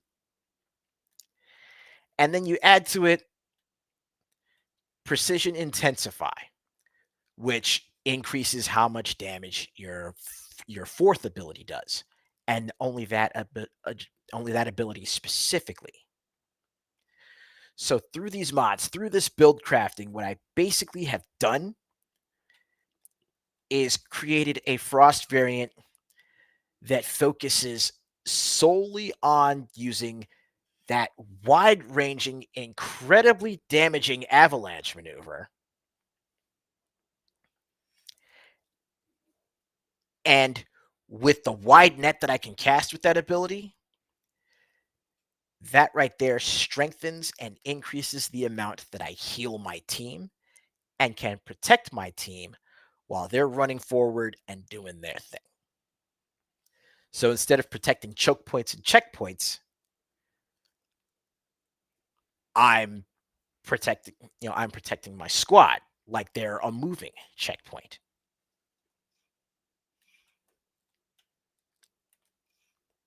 Or, another good example of a character that could be completely taken out of their original context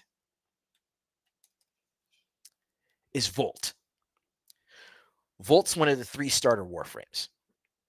And Volt is, kind of your caster. He's your first instance of, working with elemental damage and elemental statuses. But then, aside from build crafting with mods, you also have build crafting with the Helminth system, which allows you to transplant special moves from other Warframes onto one that you have currently selected. And that also includes the augment mods for whatever moves that you transfer.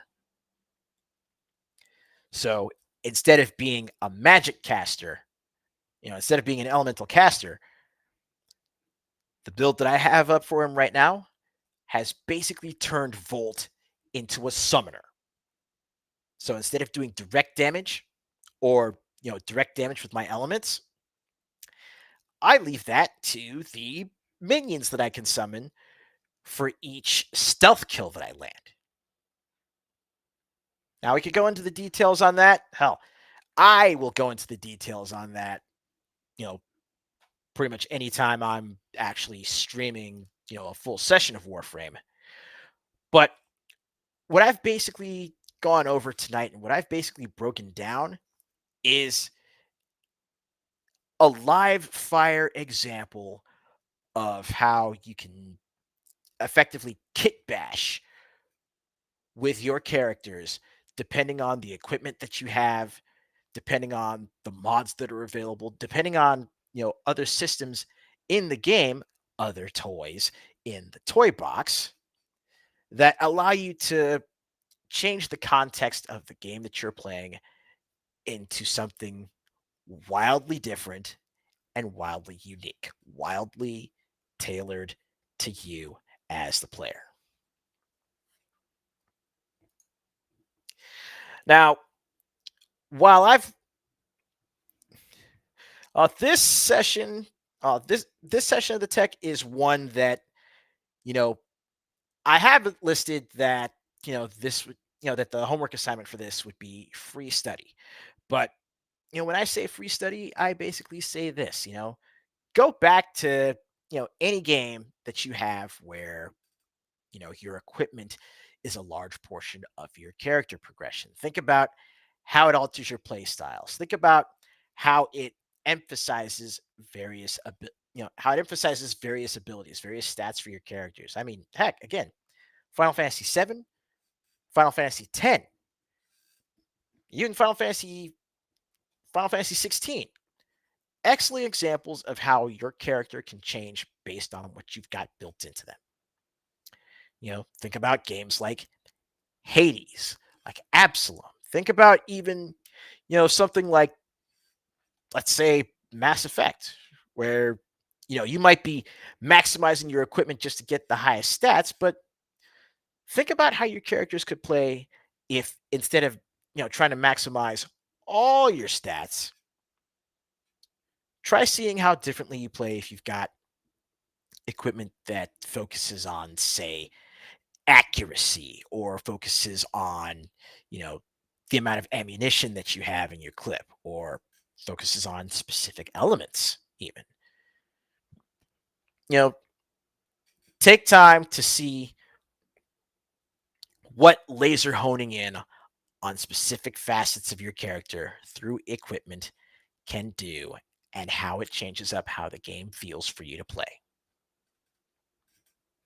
Give that a shot for maybe 1 or 2 sessions over the next week.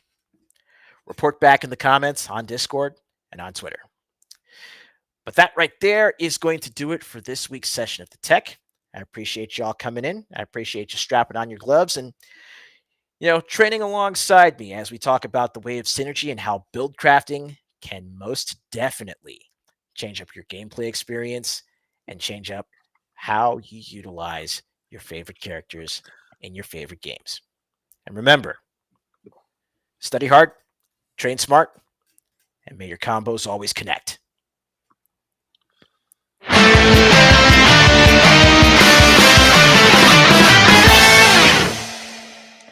who knew eventually you'd be hearing that jubilee for your own show? Man, if you said something like that to little big head Ace in high school, he'd call you crazy. Right. No, that's cool. Let's go ahead and shut this off Yep. right here. All right, cool. All right. Well, yeah, thanks for the tech, man. I hope you guys watching out there, tech is really good if you're trying to optimize your gameplay and get the good tidbits from people that have been playing the game for a while. And sometimes it's hard to understand, like when I think fighting game players, when they're trying to train somebody new, it's always hard to relay that information across because you have to experience it, right?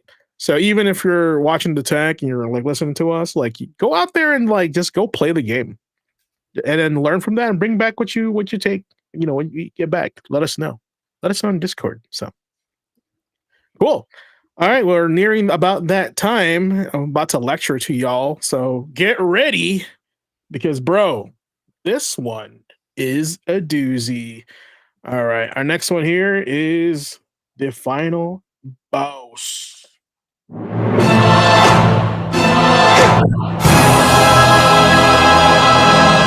Challenge accepted. So if it's your first time here and you welcome, good to have you. Just let you know that the final boss segment is where we take life lessons or experiences in video games and we bring them out to real life. So who said you couldn't learn from from video game? Who said that you couldn't learn from experiences that that people put in video games? Matter of fact, I think most designers take experiences that they've had and put them in a game and then gets relayed to us. Then we kind of regurgitate that back into life itself. So it's kind of like a cycle. It's very interesting. So in this case, the topic we have for today is called the grind. Where's my marquee here? Oh, so I didn't have it. All good. Yeah. All right. Anyway, this topic for Final Boss this week is called the grind.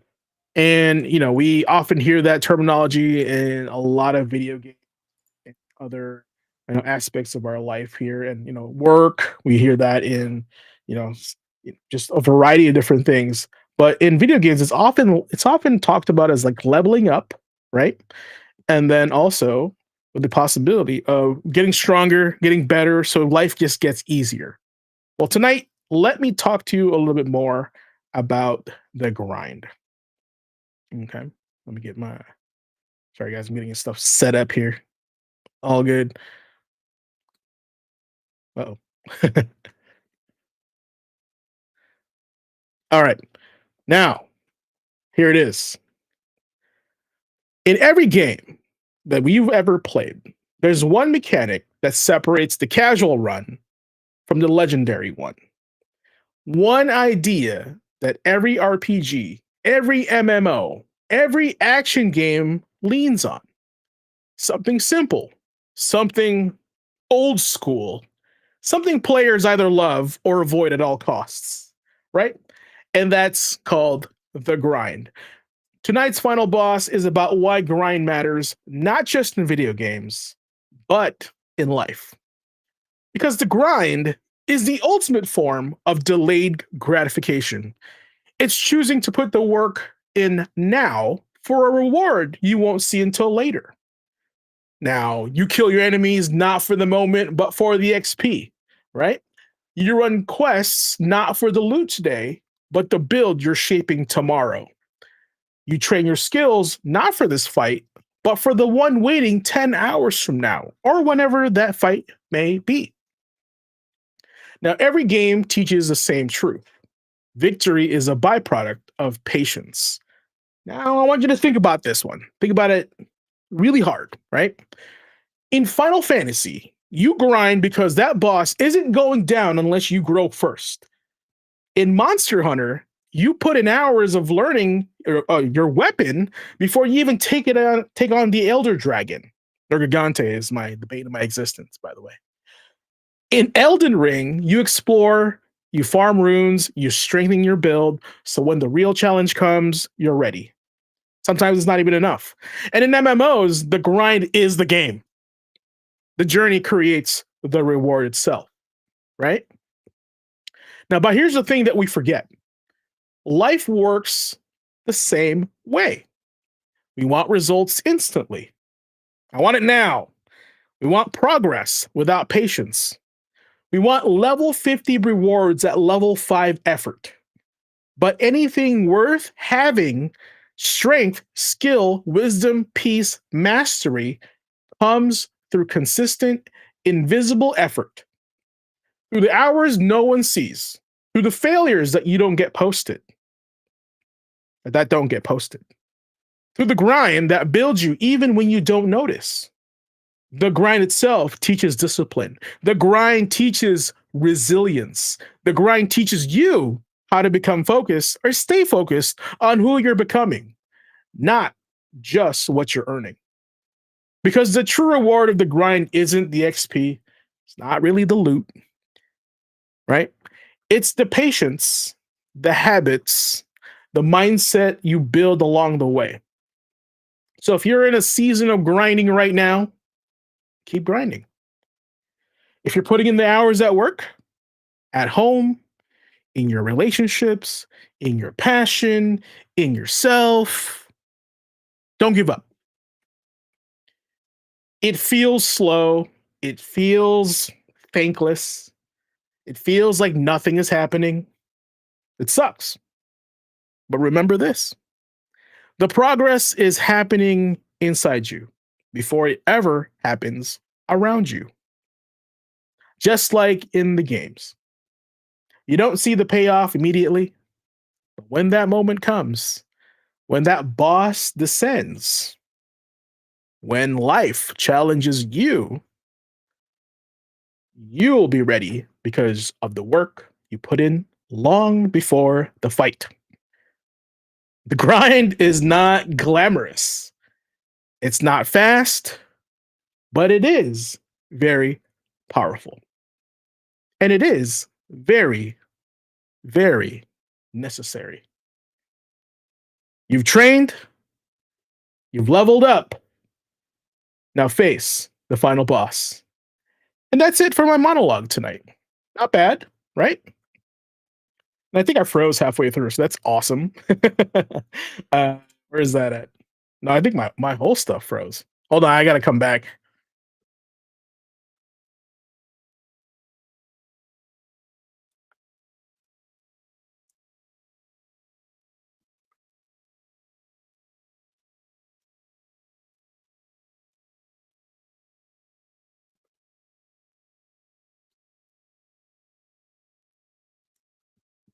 All right, BRB chat. I gotta restart.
All right, you guys hear me? Yep. I cannot hear Right, you guys. clear. I, like freaked out. Gotta love technical difficulties, eh? Your audio is on.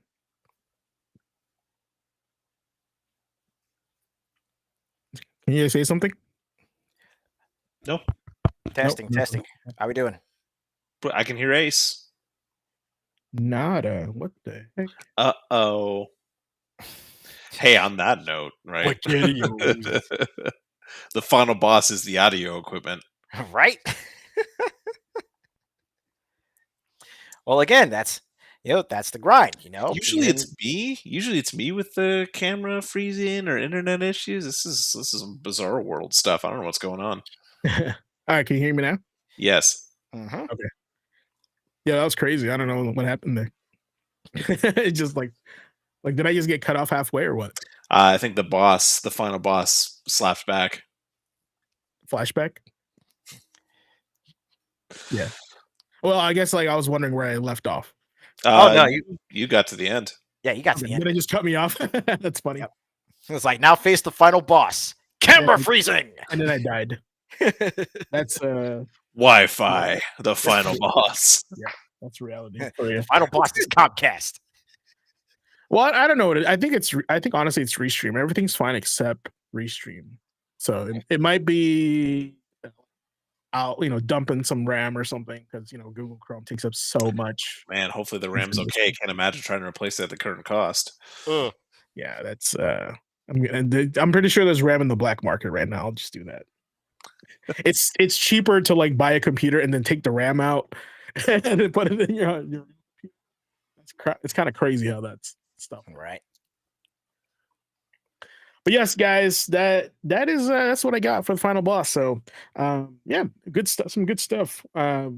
Personally, I like this one myself because I struggle with all day, every day. And, we work hard for stuff, but we don't really see the result till later down the road. So hopefully, if you guys just keep at it, we talked about the hero's journey last time.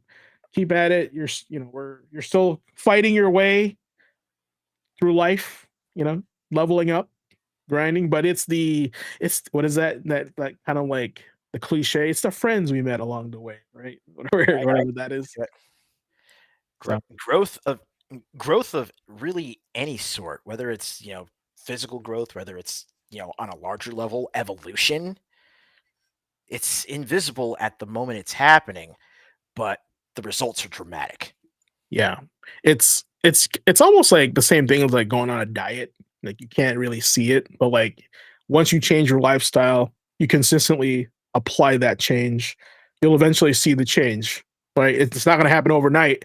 People are going to start to notice, right? But it's not instant. It's something along the lines where somebody will cross your path and they'll be like, "You losing weight? You look different." They kind of question you a little bit. So I think that's. Nope, I just ate an entire pie by myself. Hey man, I used to rock out a whole pizza by myself. Yeah. Now I'm like, oh, too old. Too much stomach acid. Hurts.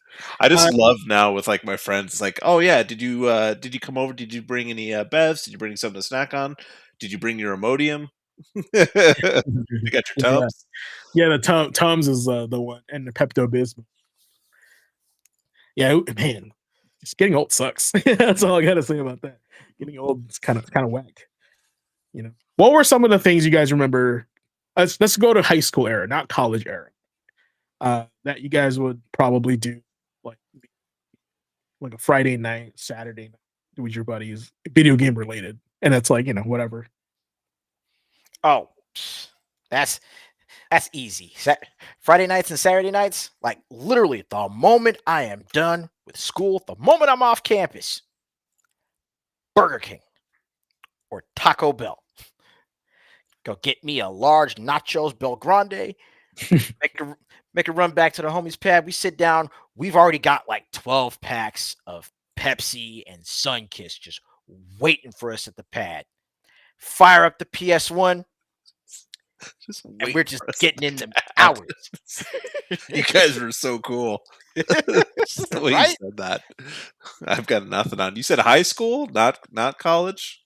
No, yeah, that's high school. Damn. And I'm frozen. Ace was living the dream.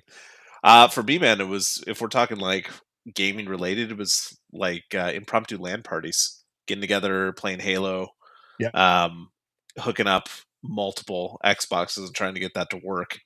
That was really what we did. There was very few times, and I've talked about it on the podcast in the past too. I remember going over to a friend's house and effectively spending the night in high school and just playing games that I wasn't allowed to do at home in my place because we had a small house. It was just It's a 2-bedroom, and it was really small. My brother and I shared a room, so you didn't really get away from your parents. You couldn't just like game in the middle of the night. So we'd go to a friend's place. I'd hang out. We play all night. I remember I mentioned before playing like Ocarina of Time, just staying up late doing that, playing Driver on the PS1, just playing old school games. Yeah. As well as some of like the Halos, like I mentioned, with like LAN parties. Cool. College was a different vibe, man. For me, like during that time, especially after the second year, like I would go and buy Sparks chips. Sparks. Yeah, I get Sparks. I get usually the orange one. I wouldn't get the black one. I didn't like how dark, like not dark, but like extra that one tasted. I'd get that. I'd get the Fritos jalapeno cheddar dip and bags of tortilla chips and just scoop that in my mouth. That was my night. Just playing WoW and doing that. No care in the world for my body. In college, right? Oh yeah. Yeah. No, not in high school. I couldn't afford to do that. I couldn't get Sparks. I don't even think I knew energy drinks existed back in high school, but I didn't. I did not. It was not until like started dabbling in Sparks and stuff, and then Red Bull, of course. Mine depended on who I was hanging out with Friday nights in school. Just because like, in high school, not everybody gets along. Everybody's in cliques, right? And I was friends with everyone. That was like the fortunate and unfortunate thing, because some of my friends didn't get along very well, just because that's just how high school is mentality. Yeah. And so like if I was hanging out with my buddy Matt, the one I was talking about with, like, he's good with computers. He's the one that first told me about Google, right? He's the one that pirated all the games, right? He would bring his computer over. He'd like sleep over, and like we'd have a sleepover, and like he'd play on his computer, I'd play on my PlayStation, and we kind of like swap, because like I don't have a PC and he doesn't have a console, so we were getting like the best of both worlds, which is kind of nice, like limited to like what we got, as kids that don't have jobs, right? So that was kind of fun. Like that was a good like core memory of just hanging out with my buddy. Now, if I was hanging out with like the people in the football team, the jocks and the sports guys, we were hanging out at my house playing Blitz or NBA Jam, or those like co-op games that are like, they're fast paced, right? GoldenEye, we played GoldenEye also. We played Star Fox. Oh yeah. So basically the co-op games. We weren't really limited to sports. We were just limited to like 4-player, like, because there was like at least 6 of us hanging out. And I remember one time, one of my buddies was like, "Hey, are you gonna eat that hot dog?" And I was like, "Bro, that hot dog is frozen." I was like, no, it's still good. And I was like, and he just basically throated the hot dog. And I was like, "Bro, that is nuts. I've never seen that before. That is disgusting." And I was like, wow, I cannot get that image out of my brain. I mean, he wasn't wrong. It was still good. It was like good. Just like the field goal kick. On that same note, especially being at a friend's place and staying overnight and trash food, cold pizza, yes or no? Yeah, 100%. Especially depending which place, right? Oh, we've got a connoisseur here. You're going to break down by each place. No, because like I think Domino's in the 90s tastes different than Domino's now. Oh yeah, right. And cold Domino's. That's not a hot take. Yeah, just like their pizza, right? But I always thought like cold Little Caesars was like perfect, like cheese, pepperoni, cold, like that was perfectly fine. But some pizza where they're like trying to too gourmet and it's cold, it's like it has to be warmed up, otherwise it just tastes funky. Yeah, fair enough. But There's a bell curve. There's a bell curve. And one other thing, like as far as like weekend gaming sessions and late nights with trash food, there ain't much outside of, Domino's pizza that gets better than having just a plate of tortilla chips with like slices of American cheese layered over on top of it. Put it in the microwave for a couple of minutes. You got yourself some broke ass nachos. Hey, I made those nachos, but not with singles. Always shredded cheese. Singles that's Mad Men. Like that you can afford the shreddies, my man. Like that is SoCal broke in the 90s.